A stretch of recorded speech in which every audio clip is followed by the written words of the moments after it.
Spotted, Paulo, present sa Buwis Buhay rehearsal ni Kimi.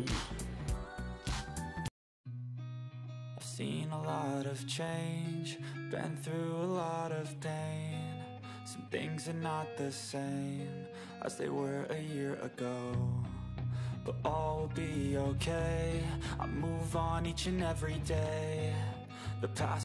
Buwis Buhay na performance ang ipinakita ni Kim Chiu sa Magpasikat 2024 sa It's Showtime. Katim ni Kim na nag-perform sa Magpasikat 2024 ang iba pang It's Showtime host na sina Ogie Alcacid, MC and Lassie. Maraming netizens ang humanga sa ginawa ni Kim at may mga kinilig pa dahil knows nila na nanonood ang rumored boyfriend ni Kim na si Paolo Abilino. Grabe yung lambiti ni Kim Chiu. Buwis buhay talaga si Queen. Iba talaga kapag alam mong pinapanood ka ng taong mahal mo, no? Ang galing, sobra. Lahat napasigaw sa iyo, Kimi. Grabe, puri ng hurado sa iyo. At Prinsesa Chinita, you'd made us so proud. Team Macol, Magpasikat 2024. Siguradong panalo. May nagsuggest na pwede ring action star si Kim. True, pwede na sa action si Akla next year. Peke naman.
Samantalang may nagbahagi naman ng larawan sa mismong rehearsal ni Kimi at hinihinalang ang rumored kasintahan itong si Paolo Abilino.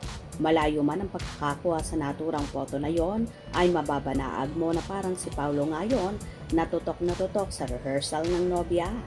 Natakot kasi ang aktor nang maaksidente si Kim kamakailan sa rehearsal nang Magpasikat kung saan natamaan ang ulo niya ng mabigat na harness na ginagamit niya, kung saan agad-agad sinugod ang dalaga sa ospital at pinasitiskan. At awa naman ang Diyos ay okay si Kimi at walang napinsala sa ulo niya, na sinasabing kasama rin daw si Paolo sa ambulansya papuntang ospital. Tila kabado nga ang aktor sa Buwis Buhay stunt ni Kim kaya gano'n na lang ang pag-aalala ng binata. Sarap mag-alaga at magmahal ng isang Paolo Abilino. Hope you enjoyed. Please subscribe for more info.